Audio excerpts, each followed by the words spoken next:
Hey tout le monde, bienvenue sur ma chaîne YouTube. Si tu es nouveau et que tu me connais pas, mon nom c'est Cassandra, mais on m'appelle Cass.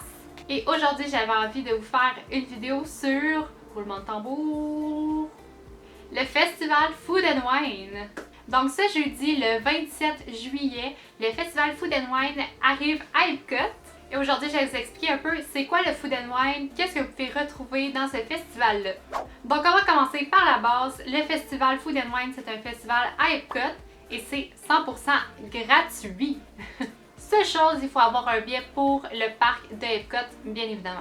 Donc le festival se déroule du 27 juillet au 18 novembre 2023 pour cette année. À chaque année, les dates varient un petit peu. Mais pour 2023, c'est jusqu'au 18 novembre. Donc ça vous laisse quand même un bon temps là, de festival. Je pense que c'est un des festivals les plus longs, si je me trompe pas. Donc c'est quoi le Food and Wine en fait? Eh bien le Food and Wine, c'est un festival qui porte sur la nourriture et le vin. Mais en fait, c'est pour un peu découvrir les saveurs du monde. Donc vous allez découvrir plein de plats typiquement canadiens, français, allemands. Il y a même des pays qui sont rajoutés. Donc, je sais que l'année passée, il y avait la Grèce, les Alpes, plein d'autres. Pour vrai, ça m'échappe, mais il y a plein de pays qui sont comme rajoutés entre chaque pays. Et il y a également quelques booths qui ont aussi des flights de vin. Donc, c'est quoi un flight? C'est comme une espèce de petit plateau de dégustation. Donc, on va goûter par exemple à 3 vins d'origine grecque. Puis c'est vraiment le fun. C'est vraiment le fun, surtout quand t'es adulte. C'est vraiment quelque chose qui est vraiment cool. Pour ce qui est des prix, c'est sûr que ça varie beaucoup, mais je vous dirais qu'en majorité, c'est entre 5 et 10 $ le petit plateau de fruits. C'est comme des petits repas, là, vraiment pas tant gros. Donc c'est sûr que ça revient quand même cher, mais tu sais, vous pouvez manger comme plein d'affaires, fait que c'est vraiment cool, vraiment nice. Donc moi, ce que je fais quand je vais au festival Food and Wine, c'est que je me promène, je fais le tour du World Showcase. Donc pour ceux qui ne connaissent pas le World Showcase, c'est la place où il y a comme tous les pays autour de l'eau. Donc moi, je fais le tour du World Showcase et j'essaie de me prendre le plus de choses possible. Donc je partage mes plats. Malgré que c'est comme des petites portions, j'aime ça justement comme partager à deux ce que j'ai mangé. Je vais goûter, je vais prendre comme une ou deux bouchées. Mais au moins, je vais pouvoir goûter à comme plus d'affaires. Et bien sûr, le prix est splitté en deux. Fait que c'est le fun. Il y a une autre chose aussi qui est gratuit dans ce festival-là.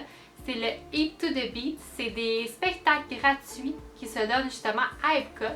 Donc ça peut être vraiment le fun. Des fois, il y a des artistes quand même assez connus là, qui viennent faire des shows. Ou sinon, ben, ça fait juste créer une espèce d'ambiance puis faire découvrir de nouveaux artistes. Quand on rentre dans le festival, on peut avoir un petit guide qui ressemble à ceci. Ça, c'est lui de l'année passée. Puis à l'intérieur, là, vous avez comme toutes les informations nécessaires pour le Food and Wine. Donc vous avez par exemple ici en Irlande, ben, vous avez le menu. Fait que vous avez d'avance tout ce qu'il y a dans le kiosque. Fait que ça peut vraiment être le fun pour planifier justement ce que vous voulez manger. Il y a même des petites photos des repas.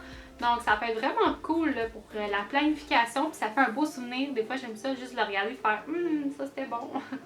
Puis à la fin, on a aussi un espèce de jeu qui s'appelle le Émile Fromage Montage.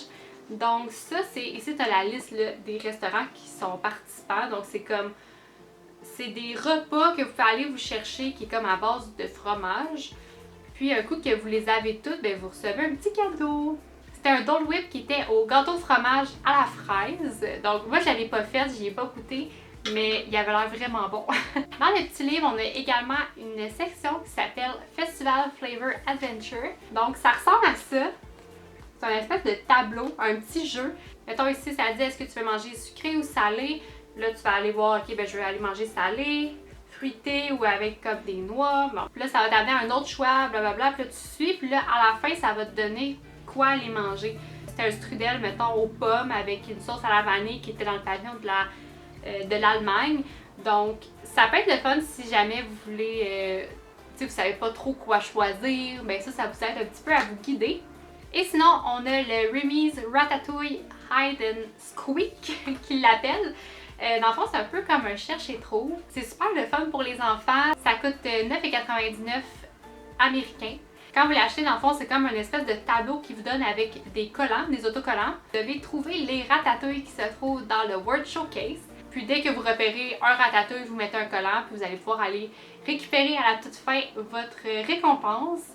Et la récompense l'année passée, c'était des verres souvenirs du festival Food & Wine. Donc si vous avez des enfants et vous voulez les divertir un peu pendant que vous prenez un peu de vin, un petit peu de nourriture, ben ça peut être vraiment le fun puis une belle option. Et pour terminer, je vais vous dire c'est quoi le plat que j'ai le moins aimé et celui que j'ai préféré lors de ma dernière visite au Food & Wine. Alors lui que j'ai le moins aimé, c'était dans le pavillon, dans le kiosque de l'Espagne. Il y avait une espèce de verre rempli de un peu comme de charcuterie avec du fromage. Je suis une grande fan de charcuterie fromage, sauf que là c'était un peu trop. C'était très répété là, comme charcuterie, là, c'était de la saucisse avec une espèce de fromage, je sais pas comment ça s'appelle ce fromage là, mais c'est comme un mélange entre un fromage feta, un fromage parmesan.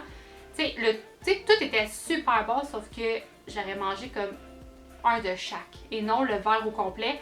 Ça tombait un petit peu sur le cœur, surtout avec la chaleur qu'il faisait. C'est ça, c'est lui que j'ai le moins aimé. Et lui que j'ai préféré, c'est le teriyaki bun dans le pavillon du Japon. Je suis une grande fan de ce qui est poulet teriyaki, dumpling, etc. C'est un peu dans ce style-là. C'est sûr que le bun, c'est une espèce de pain, mais c'était délicieux. J'espère vraiment qu'il va l'avoir encore cette année. J'ai le goût d'aller m'en chercher un. Donc voilà, c'est tout. Vous me direz dans les commentaires si vous êtes déjà allé dans le festival Food & Wine. Sinon, est-ce que vous aimeriez ça y aller? Est-ce que ça vous intéresserait? Et si vous êtes déjà allé, ben, vous pouvez me parler un petit peu de votre expérience ou de la nourriture que vous avez essayée, que vous avez vraiment trippé. J'ai pas tout essayé, donc j'aimerais ça découvrir des nouvelles affaires. Et sur ça, j'espère que j'ai ajouté une petite touche de magie à votre journée. Je vous aime, prenez soin de vous et on se reparle dans une prochaine vidéo. Bye!